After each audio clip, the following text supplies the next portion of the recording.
Guys, what's up? It's November, and I haven't been on here for a while, so I figured I'd pick back up where we left off at. Hopefully, you guys are still out fishing. I know a lot of you guys probably hunt, and honestly, that's probably not a bad thing. Uh, but a lot. I'm gonna answer a question, or try to answer a question that I've been getting a lot recently on what the fish do in the fall. Now, nobody has like a perfect answer. Nobody knows the real answer to it. You can only have assumptions by what has happened to you, in the past, and kind of just try to put together that puzzle on what happens. If anybody knew exactly what happened, it would be easy, and fall is never easy. Um, so, and a lot, you guys got to understand too that in the fall, you're not fishing for, bites like you do in the summertime. You're fishing for a few big fish, like I would rather throw a frog all day and get, 4 bites, but 4 real good bites than, go throw a wacky worm around and catch 10, 12, 15 fish, maybe even only one. You never know. So what I think happens is when this water starts to cool down, a lot of the bait fish, which here we have gizzard shad, bluegill, alewives, perch, crappie, a lot of the bait fish that usually feed on plankton, which is the nutrient that is given off from the water. And what happens is when that plankton out deeper where they normally would feed at starts to die, they follow the plankton. And the only live plankton that's around for them to feed on is usually in the backs of creeks or anywhere fresh water comes in. Grass is another example. So I know that for a fact. I know that that's what the bait fish do. And of course, if there's no more food where the fish are at in their summer areas, they start to follow those bait fish to wherever they go. So it's kind of like a life cycle, the plankton starts to die off, and then the incoming water from the backs of the creeks that's coming in, or even incoming water off of streams or anything like that, you get some fresh plankton, so the bait fish tends to come and try and find that to feed. And then, the bass are not far behind. Now, what had happened this year was there was a 2-3 week period where I couldn't tell you what the fuck was going on at all. I couldn't tell you. I mean, I'd catch one here, one there. There were a couple days where I only caught a few fish that day, or those couple weeks. And honestly, I don't know. I don't know if it was a transition or some kind of weird thing going on. It wasn't a turnover. It wasn't cold enough yet. But for whatever the reason, I just sucked. So after that 3 week, you guys remember the rant that I went on. That's about when that was happening. Now, after that, a lot of the bait fish I was starting to see, my frog would come across the grass mats and bait fish would scatter everywhere. That's how you know, like, it's time. I really didn't do all that well on a buzzbait this year. I think I only caught a few fish on a buzzbait. The frog has been my number one weapon of choice. Now, when I tell you fall is the time for big fish, a week or so ago I caught a 7. I just a couple minutes ago caught a 6. I've caught, 10, 20, 5-pounders, maybe more. There's a few other 6s. So like that's when you're going to catch the biggest fish that you're going to catch of the year. Obviously, they're going to be true 6 and 7s though. Like in the springtime, a 6 or 7 isn't a true 6 or 7. That's they're about a pound heavier in the spring than what they normally are any other time of the year. So being that it's November, the grass is definitely dying. There's not a whole lot of it left. I'm still throwing a frog. And like I said, keep in mind, you're not fishing for a lot of bites. You're fishing for big bites. There may be other ways that you can catch them. I really don't know, because I tend to stick to what I know, what I like to do, throw a frog. So if there's something else you like to do more, I'm sure you can catch, you know, big fish that way too. You just got to kind of experiment with it and stick with it. A lot of the problem is, see, I have past experiences through falls and falls and falls, so I know at some point in the fall they're gonna bite the frog. So that's why I tend to stick with it. But you know, that's all it is really. It's just time on the water. So anyway, back to what we were talking about. So then the plankton moves in, the bass move in. It seems like I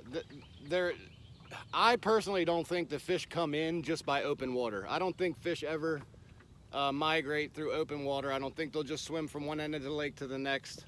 They have like a home range where I think that they stay in majority of the year, unless of course they're caught and taken somewhere else, and then they got to work their way back or whatever happens. But so I think they use those contour lines to move in and out.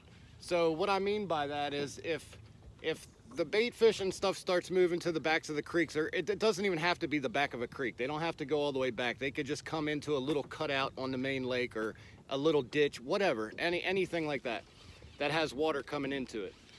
So when they move in, I don't think that they necessarily move far. I think that the fish that are in the area will start to push their way up to the bank. And like I said, I don't think it's fast. It takes a long time. That might have been what happened with that 2 to 3 week period, is I just couldn't find that in-between area from where they were coming to where they're going. So it's basically a reverse of what happens in the spring. In the springtime, they move from the main lake back into the pockets, and then they move back out, right?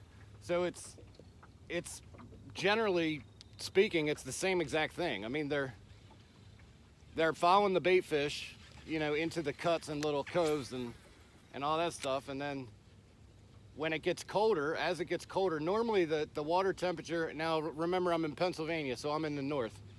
The water temperature that I noticed that the frog bite really starts to die off is 50 to 52 degrees. And once that happens, then they're gonna start moving, you know, making their way to those winter areas. Now, with wintering areas, we can go over that later, but you basically wanna find those areas to where they're going to and where they're coming from. So the areas in the fall that you were catching them really good, I don't mean one or two, I mean like had groups of fish. You wanna figure out where you think on the map that they're going to and where they're coming from. So you'll know where they're coming from. The question is, where are they going to? 95% of the time, I found that they really like to use bluffs in the wintertime. So at some point here in the next couple weeks, I'm gonna change my entire setup and techniques and everything. I'm not gonna be throwing a frog anymore. I'm gonna be starting to hit those bluff banks or transition areas where they still have shallow water to feed, but they can move up and down really fast. So they, you know, they don't have to move very far. On flats and stuff like that, which they're on now, they have to go a lot further normally to get a meal. Where on, you know, in the winter when it's super cold and they're not really, you know, active at all, they can slide up and down the water column instead of moving side to side, if that makes any sense. So that's what I think happens. Somebody else might have other theories, but as far as I know, like as far as like stuff that I've done in the past and how I've found them in between areas, that's what I think happens. So this fall has been good, man. I've had a good time. I've caught numerous big fish.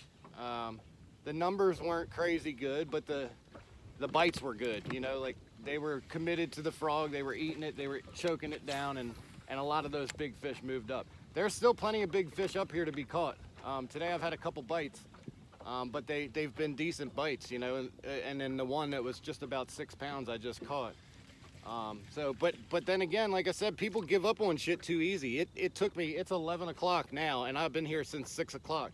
and I didn't start getting bit at all until like 20 minutes ago. You know, so I've thrown a frog the entire morning, never had a bite at all, and then the past 30 minutes has been pretty good. So it's, you know, you just gotta pick that bait and stick to it. Like I was telling you, you know, you can go back to previous fall videos and you can tell exactly what I'm doing. There's nothing to hide, you know. If you have grass in your lake and it's fall, you should be throwing a frog. You know, if you want the biggest bites that are gonna come, you're gonna catch them throwing a frog. Now, I don't know, my theory on why that frog outweighs anything else is because I think in the fall time they look up for their food. You know, a lot of times in the summertime they look up too, but it seems like they're more, you know, focused on crawfish and stuff that's on the bottom. But in the fall I noticed that they are super, super high to the top. Like, I can't tell you how many times that I've brought one, you know, a frog over the back of a fish before he ate it. I've seen it time and time again. So I think that they're up high in the water column for whatever reason. And they're looking up. So that's my guess on why they eat the frog like they do in the fall time. One more thing I wanted to tell you guys, and if you have any questions, please ask. I'm running out of things to talk about, so if you have any questions or anything, please ask me. And again, I appreciate all the subscribers and everything, man. We have a good channel. I'd like to be on it and active more. Hopefully this winter when I'm not fishing, we can do something fun, questions and answers, something or whatever, just dick around. But one more thing, I noticed that there are some newer guys that are doing YouTube videos, and this goes for anywhere, it's not just here, anywhere in the world. Guys, make sure if you're following somebody or subscribe to somebody, make sure that the knowledge that they have is gonna benefit you. I'll say it as nice as I can, because I can tell you that there's some guys that haven't been doing this that long. They don't spend that much time on the water, and they're trying to teach someone how to fish. And I'm not saying I'm better. I'm not saying anything like that. I'm just saying be careful, because what happens is, you know, you have someone that has knowledge that gives you insight, and you follow it and it works. And then you have some Yahoo that's making videos that's telling you something the complete opposite, and then you're doing this and doing that. You're like confused, you know. So my advice to that would be, if something works for you, or if somebody works for you, whether it's me or someone else, stick with that person and try to stick mainly to what they're teaching you, because it happened to me when I first started, and I would see all this stuff and all this YouTube stuff and all this books and everything else, and I'd read one thing that was completely contrary to the other, and I kind of got confused, because I'm like, wait a minute, I thought in the fall I was supposed to go to the backs of the creeks, or I thought in the fall I was supposed to go really shallow, but this guy's saying in the fall I should go out really deep, even deeper. So if you see what I'm saying, it's confusing, you know. So just make sure you know that who you're listening to or who you're watching knows what the fuck they're talking about, basically. All right. And like I said, it has nothing to do with you watching me or not watching me. It has everything to do with, I've worked hard and put in a lot of hours to share with you guys what I know, or what I think I know, and I don't want you to get confused by something else, and then you're like, well, what the fuck, which one am I supposed to do, you know? So just keep spending time on the water. Try to learn as much as you can. You'll learn something every day. When you stop learning, then you should just give it up. And like I said, man, hopefully I'll talk to you guys soon, and we can share some stories. and hopefully I can catch another 7-pounder this fall, and so can you. So I'll see you guys soon. See ya.